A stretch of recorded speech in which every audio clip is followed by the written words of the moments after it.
And then he knew, once he witnessed this, once he got the word that these two kings had been killed, he went to Isaiah's house, okay? He looked at the boy. The boy still could not discern right from wrong, this Emmanuel, all right? So therefore, he knew that the rest of this prophecy that had been told to him about the 10 tribes being taken away, being broken, carried away, where they wouldn't be a people, he knew that was going to come to pass, even though he was not going to live to see it, all right? Now, so that makes that first chapter, as we said here in the first chapter, Matthew, that makes that a lie. This did not come about. This was not the fulfillment of Isaiah chapter 7, okay, verse 14. This was not the fulfillment of that. So now, if this first chapter, Matthew, is a lie, the whole story basically is shot right then, okay, because it starts out a lie. Okay, what starts out crooked, you understand what I'm saying, is crooked from the beginning. Okay, now it's many other areas, but we're going to go into another area that is commonly, I've heard many shows, these people on these shows have talked about, okay, and they all get it wrong, and I'm quite sure many of you have heard this expressed this way, what we're getting ready to deal with next, and that's Daniel chapter 9. Okay? Daniel chapter 9. Now, to set this up, okay, at the top of Daniel chapter 9, this begins with the Babylonian kingdom that began, well, you know, the first bunch of Yehuda, Benjamin, and the Levites, okay, of Jerusalem and the three tribes there, they were taken out in 606. This is the bunch Daniel, he was in this bunch. Daniel and Hananiah, Mishael, and Azariah, commonly called Shadrach, Meshach, and Abednego. Now, they were all in this first bunch in 606 that was carried up into Babylon by Nebuchadnezzar, the year before he became king. Okay, because in 606 Nebuchadnezzar wasn't king, he was like co-regent with his father, Nebuchadnezzar. Now, the next year Nebuchadnezzar dies and Nebuchadnezzar becomes king. But the counting of the 70 years in Babylon, that first carried away up into Babylon, the first Babylon, ancient Babylon, began in 606 BCE. And that's when you start counting these years of the 70 years. Okay, so now at the top of chapter 9, Daniel, okay, we see that the Chaldean Babylonian kingdom has fallen. That first kingdom that's represented in the prophecy of Daniel, okay, chapter 2 of the four kingdoms of man, okay, and the Chaldean Babylonian kingdom was the head of gold.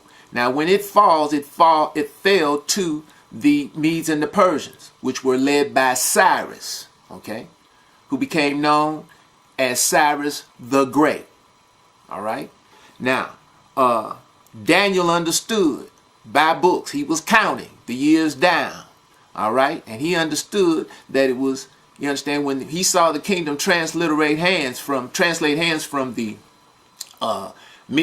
Chaldean Babylonians to the Medes and the Persians. Now he's confused because he knows the prophecy, okay? He knows the prophecy of Jeremiah, which he mentions, okay? In verse 2 in chapter 9, okay? It says, in the first year, this is verse 1, chapter 9, Daniel, in the first year of Darius the son of Ahasuerus of the seed of the Medes, which was made king over the realm of the Chaldeans, okay? Because this Darius the Mede was made king by Cyrus the great king, okay? And he was made king over the realm of the Chaldeans because he led the assault on Babylon when the Medes and the Persians defeated the Chaldean Babylonians. So Cyrus made him king over that area. All right. Now, in verse 2 it says, in the first year of his reign, I, Daniel, understood by books the number of the years whereof the word of Yah came to Jeremiah or Jeremiah, right? The prophet, that he would accomplish 70 years in the desolations of Jerusalem. Okay, so now Daniel's confused because he knows that the 70 years have not been completed because he's counting. Remember now, he went out with the first bunch that was carried away up into Babylon. And that started in 606 BCE.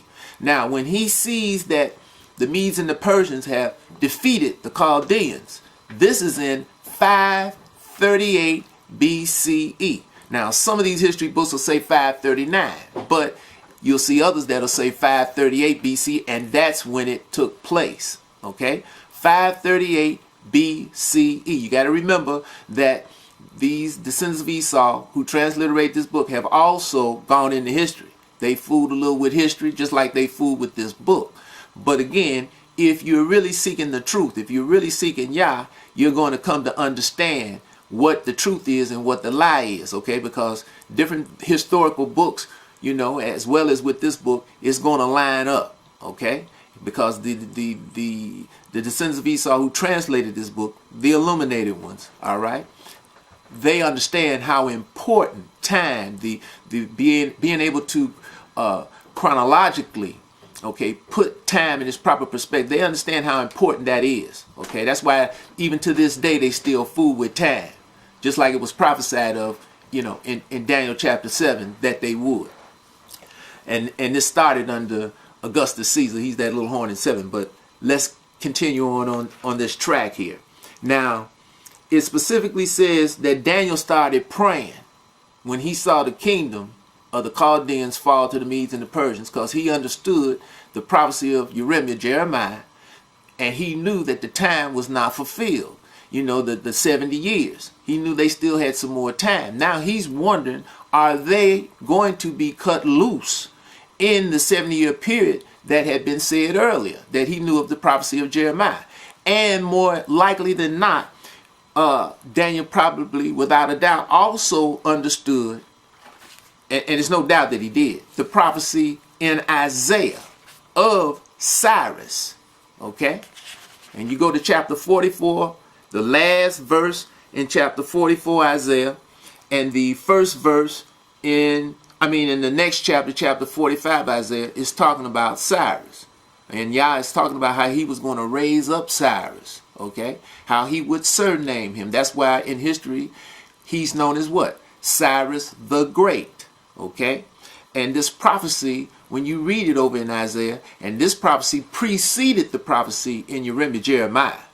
All right, because Jeremiah, he prophesied in the latter part, he started prophesying in the latter part of the 7th century BCE, which is, you know, in the latter days of Josiah, okay, around 613 BCE, going down into the 6th century BCE, which is the 500s, okay?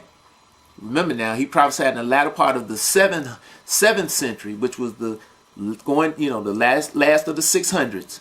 BC's Jeremiah, going into the 6th century BC, which was the 500s, okay? But Isaiah prophesied in the 8th century BCE, okay? Approximately 160, 70 years prior to Jeremiah. So this prophecy in Isaiah chapter 45, the last verse 44, and the whole chapter 45, was long before the prophecies of Jeremiah. All right? Now, again, when you go all the way, read how Daniel was praying. Okay, he started praying to Yah, as it says here in chapter 9, Daniel, and confessing his sins and the sins of the children of Israel. Now, when you get down into verse 24, okay, the angel had been sent to Daniel. Okay? And this angel, you know, it's talked about in verse 21. It says, yes, while I was speaking, this is Daniel, he said, while he was speaking in prayer, even the man Gabriel, whom I had seen in the vision at the beginning, being caused to fly swiftly, touched me about the time of the evening oblation. And he informed me and talked with me and said, O Daniel, I am now come forth to give thee skill and understanding. Okay? At the beginning of thy supplications, the commandment came forth, and I am come to show thee, for you are greatly beloved. Therefore, understand the matter and consider the vision.